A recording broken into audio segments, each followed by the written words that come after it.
আচ্ছা ঠিক আছে, ধরুন রাফসানদার ছোট ভাইয়ের সঙ্গে আমরা একবার দেখলাম, মানে খুব তোলপাড় হচ্ছিল যে আপনার সঙ্গে কোনো একটা বিষয় নিয়ে হয়তো বা মনোমালিন্য হয়েছে বা কিছু একটা, কি হয়েছিল আসলে?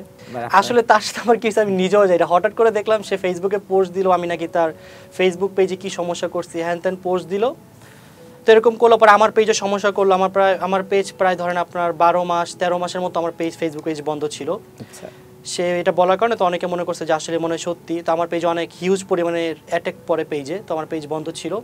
তো তার সাথে রিসেন্টলি আমার একটা ইভেন্টে দেখা হইলো, দেখার পর সে বলতেছে যে আসলে আমি ভুল বুঝছি, তোমার নামে আমাকে কেউ উল্টাপাল্টা কথা বলছিল, বাট যেটা তুমি করো নাই। সে একজন ব্লগারের নাম নিছে, আমি তার নামটা আসলে এখানে নিতে চাই না। আচ্ছা হ্যাঁ, বলতেছে ও করাইছে আমাকে দিয়ে। তা আমার কথা হচ্ছে ও করাইছে, আপনি তো একবার আমাকে জিজ্ঞাসা করতে পারতেন, বাট আপনি কিন্তু সেটা করেন নাই। 1 বছর কিন্তু আপনি আমার অনেক বড় একটা ক্ষতি করে ফেলেছেন, আপনার একটা সরি কিন্তু আসলে সব আপনার সরি বলে তো আমার ক্ষতিটা আর পূরণ আসবে না, ব্যাক আসবে না।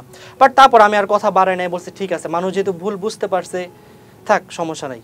আর আমি কখনো কিন্তু রেসপন্স করি নাই, শুধু সে না, আরও অনেকে আমাকে নিয়ে অনেক উল্টাপাল্টা কথা বলছে, দেখবেন আমি কখনো রিপ্লাই করি না। ইনশাল্লাহ আমি সামনের দিনও রিপ্লাই করবো না। না এটা নিয়েও প্রশ্ন আছে, ধরুন আমরা দেখি যে অনেক কন্টেন্ট ক্রিয়েটর অনেক বিতর্কে জড়িয়ে যায়, কিন্তু আপনাকে নিয়ে আসলে মানে আগে পিছে কোথাও কোনো বিতর্কে তেমন একটা পাওয়া যায় না। যেগুলো আছে সেগুলো নিয়ে আমি আজকে প্রশ্ন করব, কিন্তু আপনি আপনার মতোই আছেন, বিতর্কে জড়ান মানে কেন, কি কি আসলে? আপনাকে আমি শুরুতে বললাম না যে আমি যতটুকু সময় থাকে হয়তো আমি ইউটিউব চ্যানেলে দিই, আমার ফ্যামিলিতে দিই, নাইলে আমার বিজনেসে দিই। এই তিনটার মধ্যে আমি সীমাবদ্ধ, যে কারণে ধরেন আদার্স যে উল্টাপাল্টা কোনো সাইডে আমি যাবো বা কারোর সাথে মিশবো, তো এই মিশি না দেখে ধরেন আমার বিপদ কম। বিপদ কম না, এটা তো ভালো একটা দিক থেকে যে আপনি বিপদ মুক্ত আছেন। কিন্তু রাফসানের ইস্যুটা যখন সলভ হয়ে গেল, আমি দেখলাম যে রাফসান হচ্ছে আপনাকে মানে এক বাটি গরু মাংস উপহার দিয়েছিল খাওয়ার জন্য, পরে কিন্তু এটা নিয়ে একটা বিতর্ক হয়েছে। সেটা বলছে যে রাফসান না হয় মিট মাট করার জন্য রান্না করে নিজ হাতে রাকিবকে মাংস খাওয়ালো, রাকিব বাবা এটা নিয়ে কন্টেন্ট বানিয়ে ব্যবসা করে ফেললো। কি ব্যবসা করলো? আমি তো আরো খাইলাম, বিশ্বাস করলাম যে রাফসান আমাকে দিছে, আপনারা যাকে এতদিনে শত্রু বানাইলেন, তো সেই শত্রুকে বিশ্বাস করে শত্রু গরুর মাংস খাইলাম, তাহলে তাকে আমি কিভাবে ছোট করলাম? মানে আপনি বলছেন যে না, এটা আপনি জাস্ট দুষ্টামি করছি, মানুষ দুষ্টামি করতে করাই যায় স্বাভাবিক। হ্যাঁ, কিন্তু এই যে কন্টেন্ট বানানোর পরে দেখা যায় যে আপনি বানিয়েছেন এক মেন্টালিটিতে, মানুষ রিসিভ করছে আরেক মেন্টালিটিতে, কেমন লাগে এটা? এখন কি বলবো, ধরেন এখানে আমাদের সমাজে বিভিন্ন রকমের মানুষ থাকে, অনেকে ধরেন পজিটিভ জিনিসটাও নেগেটিভ বানায় ফেলে, আর নেগেটিভ জিনিসটা নেগেটিভ অলওয়েজ থাকেই। তো আমার কিছু বলার না, আমি জাস্ট কত 30-40 সেকেন্ড আমি জাস্ট খাচ্ছি, ওটা একটা ব্লগ বলে কি হবে, এটা হচ্ছে ফেসবুকের একটা রিলস, কন্টেন্টও না ভাই, এটা রিলস।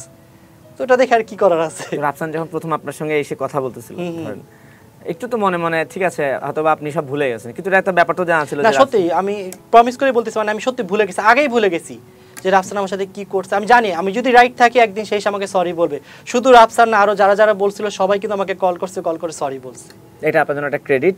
কিন্তু আপনার পেজ প্রায় সময় আমি দেখি যে সাইবার অ্যাটাকের সম্মুখীন হয়, তাই না? অনেক ধরনের অ্যাটাকের সম্মুখীন, এবং না এটা ওই তখনই হয়েছিল সবচেয়ে বড় অ্যাটাকটা ওই রাফসানের একটা পোস্টের কারণে। কারণ রাফসান জানি না কেন করছে, কি কারণে করছে, যখন পোস্টটা দেয় তো তখন আসলে অনেক বড় একটা অ্যাটাক পড়ে আমার পেজে, প্রায় আমার পেজ ডিলিটও হয়ে যায়।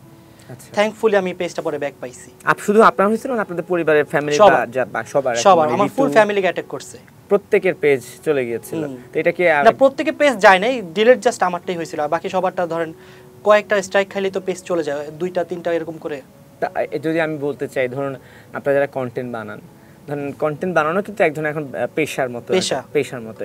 তো আপনার ইউটিউব ফেসবুক তো একটা ইনকাম সোর্স, তো যখন আপনার সবার পেজে এমন অ্যাটাক হলো, আপনার পেজ চলে গেল বা আপনার ওনাদের পেজ বন্ধ হয়ে গেল, অবশ্যই কপিরাইটের কারণে অনেক সময় মনিটাইজেশন চলে যায়, আর্থিক ক্ষতি তো মনে হয় অনেক হয়েছে। অনেক, পুরো 1 বছর। পুরো এক বছর। আমি যদি বলতে চাই যে আনুমানিক 1 বছরে কেমন গিয়েছে আপনাদের ক্ষতিটা, বলা যাবে? আসলে সব বলতে চাই না, বাট অনেক পরিমাণের হয়েছে, অনেক বড় একটা অ্যামাউন্ট। এটা যারা ফেসবুক করে বা ফেসবুক কন্টেন্ট মানে তারা জানে যে একটা বড় পেজ বন্ধ থাকলে, কারণ আমার তো নিয়মিত কন্টেন্ট যাচ্ছে ইউটিউবের কন্টেন্ট আমার ফেসবুকেও যায়, তো পুরো একটা বছর ধরেন আমার কম হইলেও তো 100 ভিডিও, বা আর পুরো ফেসবুকে ধরেন ইউটিউবে যে আমার ভিডিও ওটা ধরেন 30 মিনিট ভিডিও কিন্তু ফেসবুকে যায় না, ওই 30 মিনিটের ভিডিও কেটে কেটে ধরেন 10টা পার্ট করা হয়। তো আমার যদি 100টা ব্লগ হয়, 100টা ব্লগে যদি আমি 3টা পার্টও করি, তাহলে দেখেন কতগুলো ব্লগ আমার যায় না ফেসবুকে। তো আপনি যে বলছেন না আমি ভুলে যাই, বেশিক্ষণ রাখি না, কিন্তু এই যে এটা আমি ভাবি যে এটা আমার রিজিকে ছিল, কিন্তু মন খারাপ লাগে নাই যে আমি কিছুই করি নাই, তারপরেও আমার এখন কি করবো, সে আমার এত বড় ক্ষতি করেছে, আমি জাস্ট এতটুকু ভাবছি যে আল্লাহ এটা আমার রিজিকে রাখে নাই।